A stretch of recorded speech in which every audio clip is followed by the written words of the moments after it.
بنعرف إن الخاطف بعتله قنبلة في علبة بيتزا على المكتب، وأول ما بيفتحها المكتب بينفجر وكلهم بيدخلوا الطوارئ. وهو بيرجع عايز يتأكد إن حسن اللي في رجل هجوم، وهي بتبعده عنها وتقوله أنت بتعمل إيه. فبيعتذر لها وبيقول لها هاتي موبايلك عشان أشوف لو في آثار لحد اخترق تليفونه، وبياخده ويمشي. هي بتقلق عشان الصورة فبتجري بسرعة عشان تمسحها. بنشوف الخاطف ورئيسه بيبعتله إنه ما يتصرفش من دماغه تاني. بيك ساون بيدور في تليفون هيجو وبيفتح الرسائل اللي بينها وبين صاحبها، وبيشوف صورة ليهم مع أطفال في ميتم. مخرج البرنامج كان بيتناقش لو في سر سامهم مقالهوش في قناته على اليوتيوب، فبيقول في سر، وهو إني اتربيت في ملجأ، وإن كان في قصر مهجور لعيلة غنية كان في نفس البلد، وهو كان بيروح هناك كل فترة كده. وفي مرة شاف ابن العيلة دي هناك وكان لابس ماسك على وشه، وكانوا بيلعبوا مع بعض. وفي مرة ولسه هيكمل راح المنبه رن إن وقت الشغل خلاص خلص، فزعهم كلهم وسابهم ومشي. بيك ساون بيشوف رسالة إنهم هيتغدوا مع بعض، فبيعزم المذيع على الغدا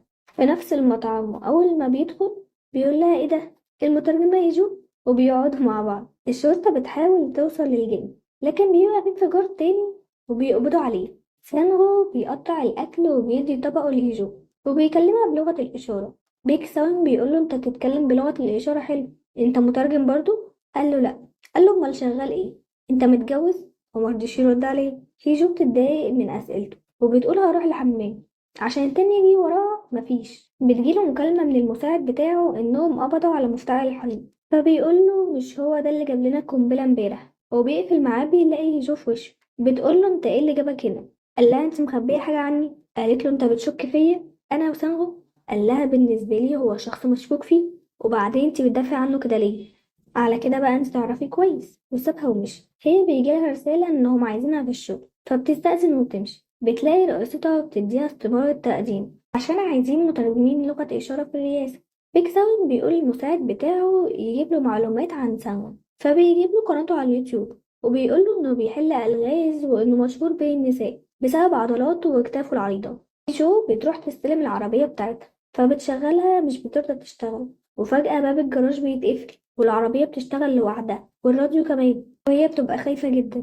باب الجراج بيتفتح والحارس بيقول لها معلش افتكرتك طلعتي، فبتمشي بسرعة. بتروح تتصل بيه فبتلاقيه في وشها، فبتقول له هروح اشتري جعة ومثلجات، فبيقول لها هروح انا خليكي. فبتتصل بيه بعد ما بينزل وبيقول لها انت هتستفاد ايه لما اطلقها. فبتقول له انت كده كده مش بتحبها. فبيقول لها مستحيل اطلقها، ومع السلامة انت بقى عشان هجوم مستنيين.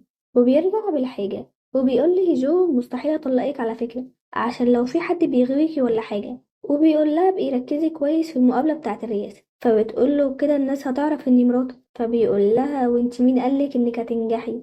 فقالت له انا احسن الكل، انا عارفة كويس وانا عارفة انت بتفكر في ايه. فبيقول لها بجد تعرفي اني متضايق ان الخاطف يعرف عن علاقتنا، كنت عايزة اقول له انت ما تعرفش حاجة عننا. وبيسيبها وبيدخل. فبتلاقيه نايم في اوضتهم. فبيقول لها تعالي ما تخافيش مش هعضك، ولا انت بقى اللي مش هتتحكمي في نفسك. فبتتضايق وبتروح سحبة المخدة من تحته عشان تنام. بيقول لها اللي حصل لك ده مش هيحصل تاني ما تخافيش. وبيبقى نايم جنبها عشان تحس بأمان يعني، وبتنام. بتحلم لما كانت صغيرة في المستشفى وفاقت لقيت أمها بتقول لها انت سليمة ليه؟ ده بنته فقدت النطق وابنه التاني مات، انت مش لازم تتكلمي خالص، انت لازم تضحي بصوتك عشاننا عشان ما نطردش. ساون بيلعب مع صاحبه، فصاحبه بيسأله الراجل اللي جاتله صورة مراته من رقم سألها. قاله لأ عايز يكتشف ده بنفسه. فبيقول له الراجل ده أكيد مجنون، ده أكيد بيحبها. الممرضة بتخرج أبو هيجو وبتقول له هجيب لك دفاية واجي، وبتسيبه. فالخاطف بياخده وبيكلم هيجو فيديو وبيقول لها أني. البت بتتخض على أبوها وبيقول لها ايه أخبار تليفون اللي معاكي؟ إلا قولي لي صح، انتي بتهددي بكسوين ليه؟ فبتقول له عايزة اتطلق. فبيضحك وبيقول لها خليكي بتهددي كده وما تتراجعيش، احنا هدفنا واحد. وبيوريها اسنان مخلوعة كلها دم في منديل وبيقفل. هيجو بتقلق على ابوها وبتروح جري على المستشفى تطمن عليه. والشرطي بيقول لها انهم لقيوه لوحده. فابوها بيفوق وبيردد جملة الخاطب اتصلي بيه اني. والظابط بيقول لها تعالي معانا عشان ناخد اقوالك. وهم في الطريق راديو العربية بيعلق وبتفتكر كلام الخاطب وبتبقى عايزة ترجع. فبيفتحوا لها الباب تنزل وبتفضل تعيط إنها ملهاش حد في الدنيا دي تعتمد عليه. وبيلاقوا عربية من الرئاسة جاية عليهم. الشرطيين بيتوتروا احنا عملنا ايه. وبينزل بكسوة من العربية وبيقول لهم إنه هيبقى يجي مركز الشرطة عشان شهادته. فبيقولوا له انت تعرفها منين؟ فبيقول لهم دي مراتي. بيك ساون بيركب يجو العربية وبيرجع للشرطيين، بيقول لهم مش محتاجة اقول لكم ان معلوماتنا تفضل سرية. فبيقولوا له اكيد طبعا، ممكن اخد صورة معاك؟ بس هتفرح قوي. فبيقول له لما اجي مركز الشرطة. هيجو بتعيط، فبيك ساون بيقول لها ايه ده بتعيطي بصوت؟ فبتسكت. المذيعة بتشوف سانغو في المطعم اللي رايحة تتعشى فيه، فبيقعدوا مع بعض وبتقول له انت حبك السري هيجو. فبيشرق وبيسألها انت ايه اللي عاجبك في بيك ساوند؟ فبتقوله انه ساعدني في بداية حياتي العملية، بس هو للأسف متجوز. بيدخلوا فندق وبيقول لها عندي شوية أسئلة ليكي، طلعي تليفونك. فبتفكر انه استجواب. فبيقول لها مش استجواب، انت في حاجة مخبياها عني. فبتسكت. فبيقول لها انا مش هضغط عليكي، وبيطلب لها اكل وبيقول لها كلي وريحي شوية وبإنزلي. وبيروح هو يشوف أهله وبيسألوا عليها، فبيقول لهم تعبانة شوية. هاي كنت عايزني في ايه؟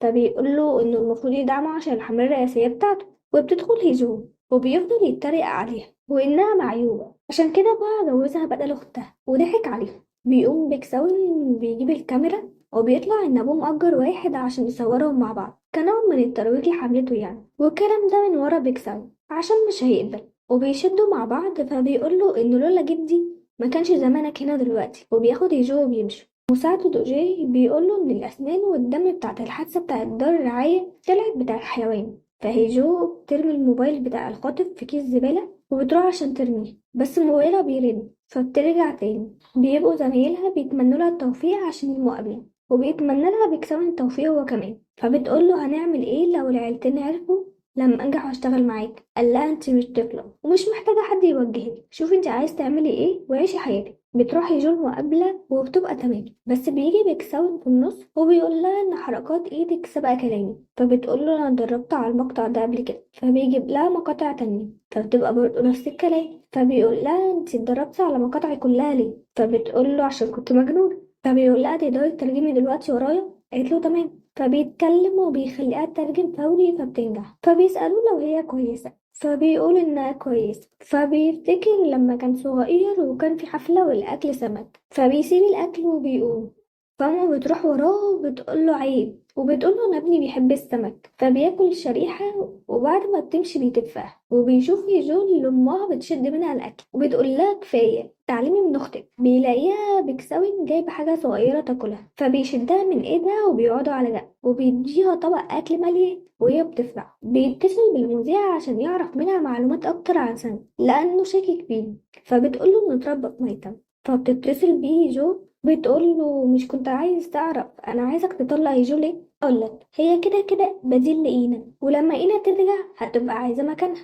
فقاله انت غلبان قوي يا 406، انت ما تعرفش ان انا وإينا كان بينا اتفاق قبل الجواز؟ يعني عمر إينا ما هتبقى ليه. بيرجع البيت وبيعتذر انه اتهان بقدراته. بيقول لها انه رايح بكره الحفله السنويه لتأسيس صحيفه ابوها، وبيقطعوا التورته ابوها وابوه. وبيسألوا لو بيك سوين هيدعموا في الحملة بتاعته. فبيقول له طبعا طبعا ما تقلقش. في جو ما بتاخدها من على الباب، انت نقلتي ابوكي دار رعاية تانية؟ فبتقول لها سيرك هو اللي نقله. فبتزعق لها انه عارف حقيقة ابوها، وبتقول لها المهم اني مش هدفع فلوس تاني.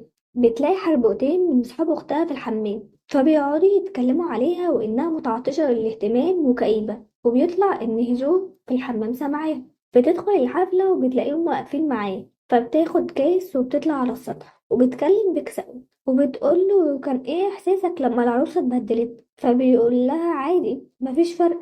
قالت له اكيد، هي ايه لازمتها اصلا؟ واحدة كئيبة ومبتعرفش تتعامل مع الناس وبتحب الفلوس، كأنها شخصية ثانوية في قصة دينا. فبيقول لها هي جو مش كئيبة ولا ما بتعرفش تتعامل مع الناس، بس الناس هي اللي بتبدأ معاها بالوقاحة، وهي مش بتحب الفلوس، هي ببساطة بتحب مامتها. قلت عليها ايه؟